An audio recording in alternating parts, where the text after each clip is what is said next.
ഒരു ട്രെയിനിന്റെ ജനറൽ കമ്പാർട്ട്മെന്റിൽ കയറി ഇവിടേക്ക് എത്തിയതാണ്. ഇന്നലെ ഞാൻ വന്നത് ബൈ ഫ്ലൈറ്റിനാണ്. അവിടുന്ന് നമ്മൾ പുരിയിൽ വന്നു, വന്ദേ ഭാരതിന് കയറി, അവിടുന്ന് ഒരു ട്രെയിനിന് AC കമ്പാർട്ട്മെന്റിൽ ഇവിടെ എത്തി തിരിച്ചു പോകുന്നതും ഫ്ലൈറ്റിലാണ്. എന്നാൽ 2005 ആദ്യമായിട്ട് അങ്ങനെ ഒന്നും ആയിരുന്നില്ല. വളരെ സാധാരണക്കാരനായ എനിക്കൊരു റിസർവേഷൻ പോലും എടുക്കാൻ കപ്പാസിറ്റി ഇല്ലാത്ത കാലത്ത് ഒരു ജനറൽ കമ്പാർട്ട്മെന്റിൽ കയറിയിട്ട് ബിൽവാര വന്ന് രാവിലെ 10 മണിക്ക് എത്തി ഞാൻ വൈകിട്ട് 4 മണി വരെ കാത്തിരുന്നിട്ടാണ് നമ്മുടെ മഹാനായിട്ടുള്ള MD DCGയെ ഒരു മുഖം കാണിക്കാൻ പറ്റിയത്. കേരളത്തിലേക്ക് ഒരു പിക്കപ്പ് സെന്റർ വേണം എന്ന് അദ്ദേഹത്തിനോട് ആവശ്യപ്പെട്ടു. അതൊരു ചരിത്രമാണ്, ഞാൻ അങ്ങോട്ടൊന്നും നീക്കുന്നില്ല. വളരെ ഷോർട്ടായിട്ടുള്ള മെസ്സേജ്. എന്തായാലും അന്നത്തെ സാഹചര്യത്തിൽ നമുക്ക് ഇന്ന പോലെയുള്ള ഒരു സംവിധാനങ്ങളൊന്നും കേരളത്തിലേക്ക് പ്രൊഡക്റ്റ് എത്തിക്കാൻ രാജസ്ഥാനിലെ കമ്പനിക്ക് ഉണ്ടായിരുന്നില്ല. കേരളത്തിലേക്ക് രാജസ്ഥാനിലെ പ്രൊഡക്റ്റ് എത്തിക്കണമെങ്കിൽ കേരളത്തിൽ കമ്പനിക്ക് രജിസ്ട്രേഷനും സെയിൽസ് രജിസ്ട്രേഷനും ഒക്കെ വേണ്ട ഒരു കാലഘട്ടത്തിൽ എങ്ങനെ ഒരു പിക്കപ്പ് സെന്റർ കേരളത്തിൽ തുടങ്ങാൻ പറ്റുമെന്ന് അദ്ദേഹം എന്നോട് ചോദിച്ചപ്പോൾ ആർസിഎമ്മിലേക്ക് വരുന്നതിന് മുമ്പ് പരാജയപ്പെട്ട ഒരു ബിസിനസ്സുകാരനായിരുന്നെങ്കിലും എടുത്തിരിക്കുന്ന എൻ്റെ അതർ സ്റ്റേറ്റിൽ നിന്ന് പ്രൊഡക്റ്റ് കൊണ്ടുവരാൻ ആവശ്യമായിട്ടുള്ള ഒരു സെയിൽ ടാക്സ് രജിസ്ട്രേഷൻ വെച്ചുകൊണ്ടാണ് ആദ്യമായിട്ട് കേരളത്തിലേക്ക് പ്രൊഡക്റ്റ് കൊണ്ടുവന്നുകൊണ്ട് 2005 സെപ്റ്റംബർ മാസം 17-ാം തീയതി കേരളത്തിലെ ആദ്യത്തെ ഔട്ട്ലെറ്റ് കോഴിക്കോട് തുടങ്ങുന്നത്. അവിടുന്ന് ആരംഭിച്ച പ്രയാണമാണ് ഇന്ന് ഇരിക്കുന്ന ഒരു കോർ ലീഡർ എന്നുള്ള പേരിൽ ഇവിടെ കയറിയിരിക്കാനുള്ളത്. കാരണം ഈ ഇരിക്കുന്ന സ്ഥലം അന്നില്ല. നമ്മുടെ ബിൽവാര ടൗണില് RCM മാൻഷൻ എന്ന് പറയുന്ന പുറോഡിൽ ഒരു ചെറിയ സംവിധാനത്തിലാണ് ഞാൻ നമ്മുടെ MD പോയി കാണുന്നത്. അന്ന് അവിടെയായിരുന്നു കമ്പനിയുടെ ഓഫീസ്. 10ാമത് ആനിവേഴ്സറിക്കാണ് ഞാൻ ഇവിടെ വരുന്നത്. അന്ന് ഈ സ്ഥലം കമ്പനി പർച്ചേസ് ചെയ്തിട്ടുണ്ടായിരുന്നു. തരിശാണ്, മരങ്ങളില്ല, ചെടികളില്ല, ഒന്നുമില്ല. നിങ്ങൾ കയറുമ്പോൾ തന്നെ കാണാം അവിടെ ഫ്രണ്ടിൽ ഒരു RCM ടെക്സ്റ്റൈൽസിന്റെ തുണി ഉൽപ്പാദിപ്പിക്കുന്ന ഒരു ഫാക്ടറി കാണാം. അത് മാത്രമേ ഉണ്ടായിരുന്നുള്ളൂ, കാലിയായിരുന്നു. അവിടെ വെച്ചിട്ടാണ് കമ്പനിയുടെ 6ാമത്തെ ആനിവേഴ്സറി നടക്കുന്നത്. ആ ആനിവേഴ്സറിക്ക് ഞാൻ രജിസാർ പറഞ്ഞ പോലെ കേരളക്കാരല്ലേ, അല്പം ലേറ്റ് ആയിട്ടാണല്ലോ എത്തുക. ഞാൻ വന്നപ്പോൾ കോഴിക്കോട് പരിപൂർണമായിട്ട് നിറഞ്ഞു കവിഞ്ഞിരുന്നു. 300 രൂപയുടെ ടിക്കറ്റ് എടുത്ത് എനിക്ക് അകത്തേക്ക് കയറിയിരിക്കാനുള്ള സ്ഥലം കിട്ടിയില്ല. അന്നത്തെ ഇതുപോലെ തണലോ മരങ്ങളോ ഒന്നുമില്ലാത്ത ഈ സ്ഥലത്ത് 3.5 മണിക്കൂർ നേരം വെയിൽ കൊണ്ട് പുറത്തുനിന്ന് ഞാൻ 3.5 മണിക്കൂർ കഴിയുമ്പോഴാണ് എനിക്ക് അകത്ത് കയറാൻ അവസരം കിട്ടിയത്. അകത്ത് കയറി അന്ന് ഇതുപോലെ ചെയറുകളൊന്നുമില്ല, AC സംവിധാനങ്ങളില്ല. TCGയും ഗ്രേറ്റ് ലീഡേഴ്സിനും മാത്രമേ സ്റ്റേജിലും പരിസരത്തും സീറ്റുള്ളൂ.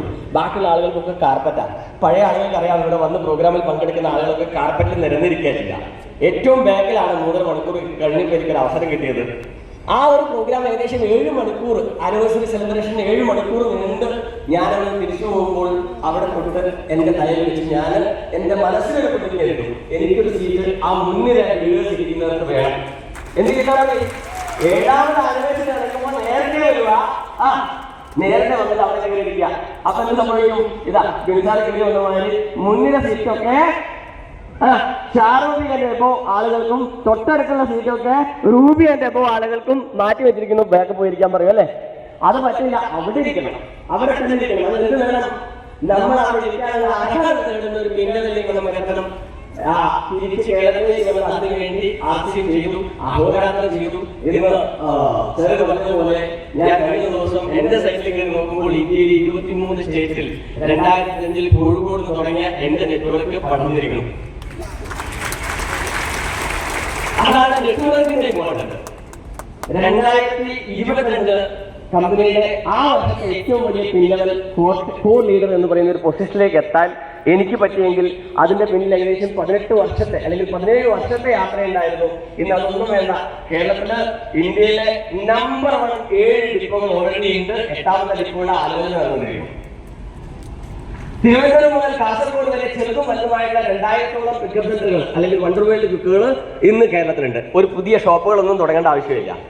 നിലവിലുള്ള സംവിധാനം ഉപയോഗിച്ച് നിങ്ങളുടെ സ്വപ്നം സാക്ഷാത്കരിക്കാൻ ജസ്റ്റ് 3 വർഷം കമ്മിറ്റ്മെന്റോട് കൂടി നിങ്ങൾ ആദ്യം ചെയ്യാൻ തയ്യാറാണോ? ആണെങ്കിൽ ഒരു സംശയം വേണ്ട. 3 വർഷം കഴിഞ്ഞ് ബിൽവാരയിലേക്ക് വരുന്നത് ഇതുപോലുള്ള ഒരു സദസ്സിൽ കേരളത്തിലെ കോർ ലീഡേഴ്സിന്റെ മീറ്റിംഗ് ആയിരിക്കും. അല്ലെങ്കിൽ സൗത്ത് ഇന്ത്യയിൽ, കേരളം മാത്രമല്ല തമിഴ്നാട് അടക്കം നമ്മുടെ ടീം എല്ലാവരും ഇവിടെ ഉണ്ട്. സൗത്ത് ഇന്ത്യയുടെ കോർ ലീഡേഴ്സ് മീറ്റിംഗ് ആയിരിക്കും എന്നുള്ള കാര്യത്തിൽ എനിക്ക് സംശയമില്ല. നിങ്ങൾ റെഡി അല്ലെങ്കിൽ അങ്ങനെ ഒരു സംഭവം ഇവിടെ ഉണ്ടാവും.